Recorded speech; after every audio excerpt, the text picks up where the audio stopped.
عظمت والا مقام عطا فرما دیا ہے۔ تو پیارے بزرگوں اور دوستو، یہ وہ مقدس مہینہ ہے جس کا تعلق اللہ نے قرآن سے جوڑ دیا ہے۔ اسی لیے آپ غور کر کے دیکھیں، کسی مہینے میں بھی اتنی کثرت سے قرآن نہیں پڑھی جاتی ہے، اتنی کثرت سے قرآن شریف کا جو ہے قرآن شریف کا ختم نہیں ہوتا ہے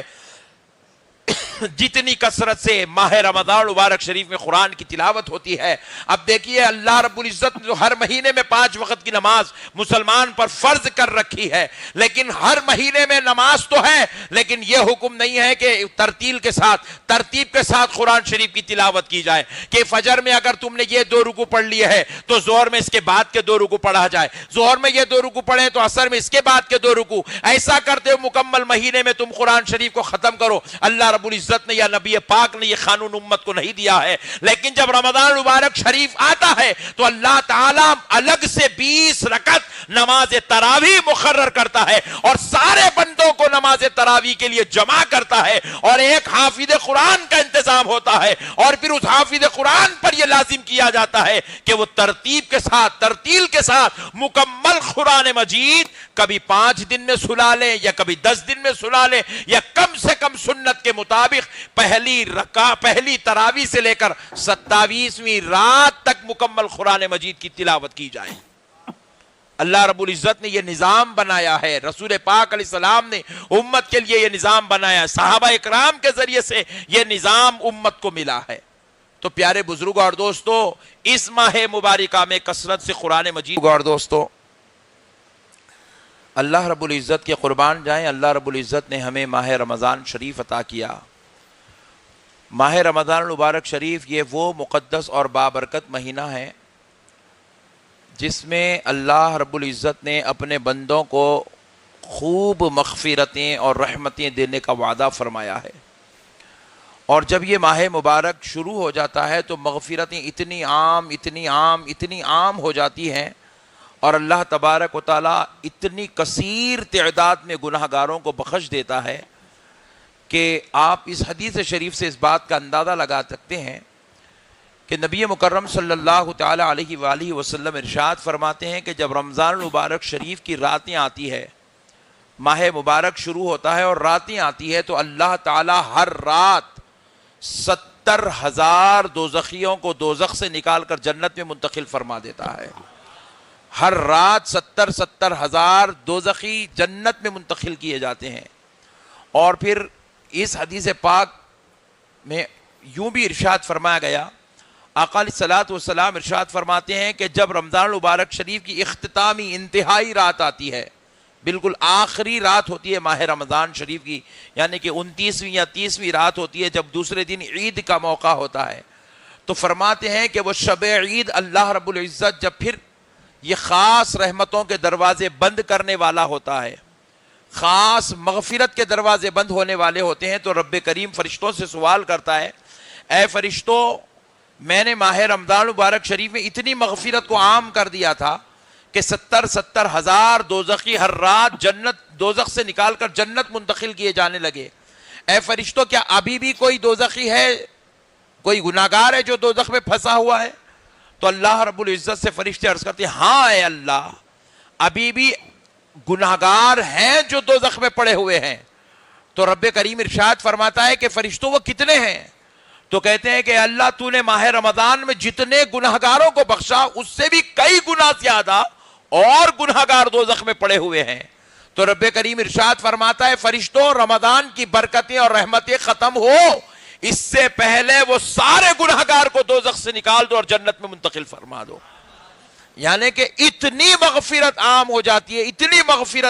جاتی ہے کہ اب کوئی دوزخ میں گناہگار باقی نہیں رہتا۔ اللہ رمضان کی رحمتوں کے صدقے سے سارے گناہگاروں کو جنت میں جگہ عطا فرما دیتا ہے۔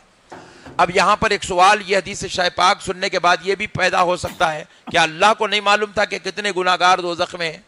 اللہ تو عالم الغیب والشہادہ ہے، اللہ تو ہر چیز جانتا ہے، لیکن پوچھنے کا مقصد یہ ہے تاکہ بندوں کو پتا چل جائے کہ میں کتنے بڑے درجے سے گناہگاروں کو رمضان شریف میں بخشتا ہوں،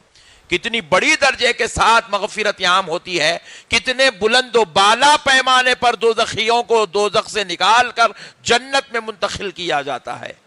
تو پیارے بزرگوں اور دوستو، یہ وہ مبارک مہینہ ہے جس میں دوزخیوں کو جنت عطا کی جاتی ہے۔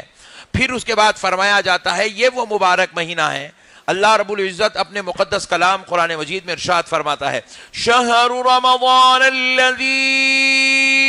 انزل فیہ القرآن، اللہ رب العزت ارشاد فرماتا ہے رمضان وہ مبارک مہینہ ہے جس میں ہم نے قرآن کو نازل کیا ہے۔ یہ ماہ مبارک میں، مقدس ماہ میں اللہ نے قرآن شریف کو نازل کیا ہے۔ پیارے بزرگوں اور دوستو، اس ماہ مبارکہ کی برکتوں کے اور رحمتوں کے صدقے جائے، اس میں قرآن نازل ہوا، اور پھر ایک مقام پر اللہ رب العزت یوں بھی ارشاد فرماتا ہے اِنَّا أَنزَلْنَاهُ فِي لَيْلَةِ الْقَدْرِ لَيْلَةُ الْقَدْرِ خَيْرٌ مِّنْ أَلْفِ شَهْرٍ، اللہ رب العزت ارشاد فرماتا ہے ہم نے اس ماہ مبارکہ میں لیلۃ القدر کو نازل کیا ہے۔ اور لیلۃ القدر کو نازل کیا، صرف بات اتنی ہی نہیں ہے بلکہ فرمایا جاتا ہے وہ لیلۃ القدر 1000 مہینوں سے بہتر ہے۔ یعنی کہ اگر کوئی بندہ 1000 مہینے کے رات و دن عبادت کر لے تو اس کو جتنے شرف اور سعادت، ثواب و رحمت نصیب ہوتی ہے، اتنی ہی شرف و سعادت، ثواب و رحمت لیلۃ القدر پانے والے کو نصیب ہوتی ہے۔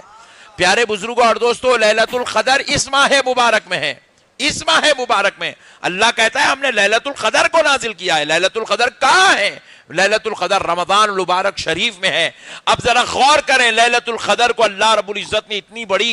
اتنا بلند و بالا درجہ، اتنا بڑا مرتبہ کیوں عطا کیا کہ 1000 مہینوں کی عبادت ایک طرف، لیلۃ القدر پا لینے کا ثواب ایک طرف ہے۔ اتنی بڑی شرف و سعادت اللہ نے لیلۃ القدر کو کیوں دی ہے؟ تو جواب ملتا ہے لیلۃ القدر کو یہ شرف، یہ سعادت اس لیے نصیب ہوئی ہے کیونکہ اللہ رب العزت نے لیلۃ القدر میں قرآن شریف کو نازل کیا ہے۔ کیا نازل کیا ہے؟ قرآن شریف لیلۃ القدر میں نازل ہوئی ہے، اس لیے قرآن کی نزول کی برکت سے اللہ نے لیلۃ القدر کو اتنا بلند و بالا، عظمت والا مقام عطا فرما دیا ہے۔ تو پیارے بزرگوں اور دوستو، یہ وہ مقدس مہینہ ہے جس کا تعلق اللہ نے قرآن سے جوڑ دیا ہے۔ اسی لیے آپ غور کر کے دیکھیں، کسی مہینے میں بھی اتنی کثرت سے قرآن نہیں پڑھی جاتی ہے، اتنی کثرت سے قرآن شریف کا قرآن شریف کا ختم نہیں ہوتا ہے جتنی کثرت سے ماہ رمضان مبارک شریف میں قرآن کی تلاوت ہوتی ہے۔ اب دیکھیے اللہ رب العزت نے ہر مہینے میں 5 وقت کی نماز مسلمان پر فرض کر رکھی ہے، لیکن ہر مہینے میں نماز تو ہے، لیکن یہ حکم نہیں ہے کہ ترتیب کے ساتھ قرآن شریف کی تلاوت کی جائے کہ فجر میں اگر تم نے یہ 2 رکوع پڑھ لیے ہے تو ظہر میں اس کے بعد کے 2 رکوع پڑھا جائے، ظہر میں یہ 2 رکوع پڑھیں تو عصر میں اس کے بعد کے 2 رکوع، ایسا کرتے ہو مکمل مہینے میں تم قرآن شریف کو ختم کرو۔ اللہ رب العزت نے یا نبی پاک نے یہ قانون امت کو نہیں دیا ہے، لیکن جب رمضان مبارک شریف آتا ہے تو اللہ تعالیٰ الگ سے 20 رکعت نماز تراویح مقرر کرتا ہے اور سارے بندوں کو نماز تراویح کے لیے جمع کرتا ہے، اور ایک حافظ قرآن کا انتظام ہوتا ہے، اور پھر اس حافظ قرآن پر یہ لازم کیا جاتا ہے کہ وہ ترتیل کے ساتھ مکمل قرآن مجید کبھی 5 دن میں سنا لیں یا کبھی 10 دن میں سنا لیں، یا کم سے کم سنت کے مطابق پہلی تراویح سے لے کر 27ویں رات تک مکمل قرآن مجید کی تلاوت کی جائے۔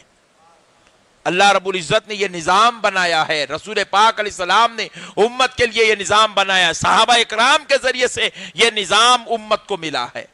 تو پیارے بزرگوں اور دوستو، اس ماہ مبارکہ میں کثرت سے قرآن مجید کی تلاوت ہوتی ہے، اور لوگ کثرت سے قرآن مجید سنتے ہیں، پڑھتے ہیں، اور قرآن شریف کی تلاوت کے لیے اللہ رب العزت نے حافظان قرآن کو پیدا فرمایا۔ حافظ قرآن کا مقصد صرف اتنا ہے کہ قرآن کی حفاظت بھی ہو جائے، قرآن کی تلاوت بھی ہو جائے۔ حافظ قرآن کب ایک روشن چراغ کی طرح چمکتا ہے، جیسے ہی رمضان مبارک شریف کا چاند نظر آ گیا، خدا کی قسم ادھر آسمان میں وہ چاند نظر آتا ہے اور ادھر مسجد کے مصلوں پر حافظ قرآن چاند کی صورت میں نظر آتا ہے۔ پیارے بزرگوں اور دوستوں، یہ بھی ایک چاند کی طرح چمکنے لگتے ہیں. پورا مہینہ حافظ قرآن کے ارد گرد اللہ کے بندے گھومتے پھرتے رہتے ہیں، کیونکہ یہ وہ شخص ہے جو ہمیں قرآن سے جوڑ دیتا ہے اور رمضان کی ساری برکتوں سے ہمیں مالا مال کر دیتا ہے. یہ وہ